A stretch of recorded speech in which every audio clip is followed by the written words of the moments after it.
Hey guys, and welcome to an Aston Villa career mode. Now, I'm going to be live. I'm not going to be live commenting this first episode, but I'm going to be commentating over what you sort of see. I'm going to be talking more about the series and how it's going to go down. So this is more of an introduction video into the series, because obviously in the background you have all the live footage. Well, it's not live footage, I keep saying live.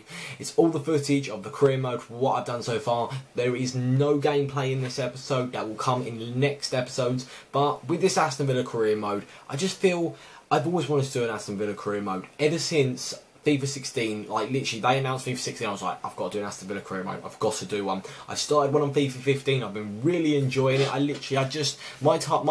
I got through about 3 or 4 seasons and I just wanted to win the Premier League, but I just couldn't. But this is the year I'm going to be bringing it to YouTube, and obviously now they've got they've obviously got the cups before it. Aston Villa do have 21 million, which is obviously the money from Benteke, obviously minus, I guess, which I think Benteke cost about 20, but was it 30 million? But obviously they did buy quite a lot of signings. But for me, obviously, as the new manager of Aston Villa, I do feel they need a lot of remaking. Obviously, that is what Tim Sherwood's trying to do at the moment, but obviously Tim Sherwood's been pushed out of the picture. I've seen quite a lot of people saying hashtag Sherwood out. Housing in, obviously. Hashtag housing in. Yeah, that was a legitimate tweet on Twitter. But yeah, I'm now the new manager of Aston Villa, and wearing an Arsenal top. Yeah, this is going great already. But still, nevertheless, I really am motivated about this. Now, I don't know about the Aston Villa history, but I know about the nowadays Aston Villa. Obviously, their strengths, their weaknesses, where they need to change in the positions, and how to get the best out of players, because obviously I know they have a lot of they don't have a lot. They have quite a few young players, the likes of Grealish. You got Sinclair. Well, Sinclair's not that young, but you got that new Traore from Barcelona B. You obviously got Gaia in the CDM, who does go up. You obviously got the likes of Kieran Clark, who can go up. You got Corey, who can go up. Like, all these players can go up, but these are the sort of players I'm naming that will be in the first team for like the first season maybe, but they are definitely getting replaced. Now on your screen you're seeing the likes of Hector Bellerin and the screen shuddering about a bit.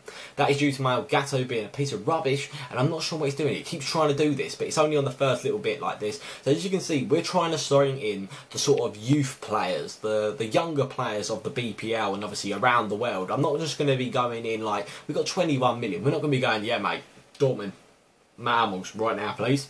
Obviously, we're not going to be able to buy them, and this series is for the long run. I'm not going to buy Matt Hummels, waste 2 seasons on him, and go, oh no, yeah, I only got into the Champions League, I didn't win the title, and he's got to retire now. So I want to bring players up like the Callum Chambers, the Eric Dyers, the Hector Bellerins. Now, for me, Hector Bellerin, loved him ever since I've seen him in pre-season, a few seasons back for Arsenal, and I get him every single career mode. Obviously, we've got the likes of Lescott, a bit of age with them. Obviously, they've only just been banging this season, and obviously you've got quite a few players like that, but I really do want to get rid of these sort of Alan Huttons. I just want to chuck them out. I don't want them anymore. They're dead to me, basically. Like, I want to bring in, like I said a minute ago, the Hector Bellerins, the youth sort of players. Even if I have to bring players in on loan in the first season, for maybe, because you can get up to a 2-year loan now. So obviously, my action was to get into, my objective was to get into the round of 16 in the cup and get mid-table. Now for me, the team we got at the moment, obviously we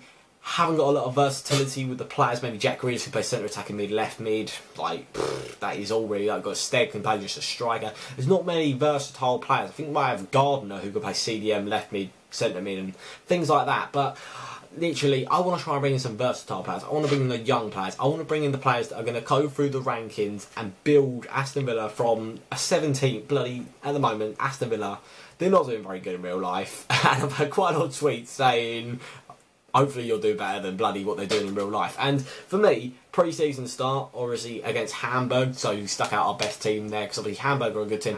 And look, we are picking up these good potential players, the players that I will know will go up, hopefully. And I've said this so many times now, I'm just getting rid of the dead meat, getting rid of the old guys, bringing in the young, moving up. Now, the whole idea of this is to win the Champions League and the Premier League, and maybe obviously anything as we go along. And now this series is down to you guys. You can stick in the comment section if you've got any shouts for players that we could buy and stuff. That'd be absolutely amazing. Obviously, I will spend majority of the money regenerating the squad myself at the beginning.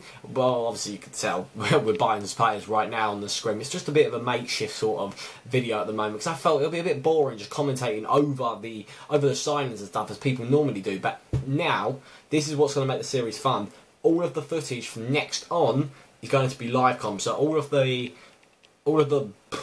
games and stuff, that's all going to be live. So hopefully that'll be more interesting, and hopefully that'll get more interesting for you guys to watch. Because obviously, I don't really like only person I really like is like MGH and Chesnoy Gaming, like commentating over the game because they're actually quite interesting. But for me doing it, I don't feel I'm interested enough to give an insight of the game. Just commentate, oh, he's running with the ball and he scored. Yeah, I feel like I just want to like do live in gameplay because I feel like I'm more entertaining with like my live in gameplay. So we're gonna go with live in gameplay, which I've said about 50 times now.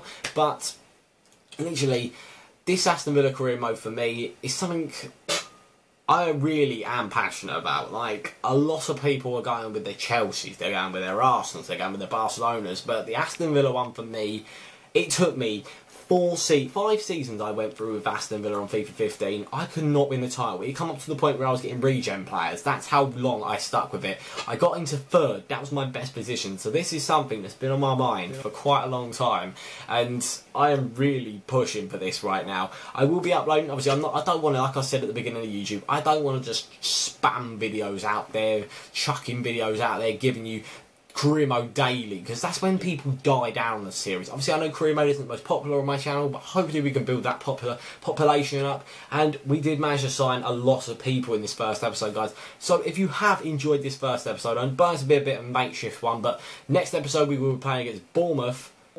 So make sure you smash that like button, hit the subscribe button if you're new around here, and I do hope to see you next time. Goodbye.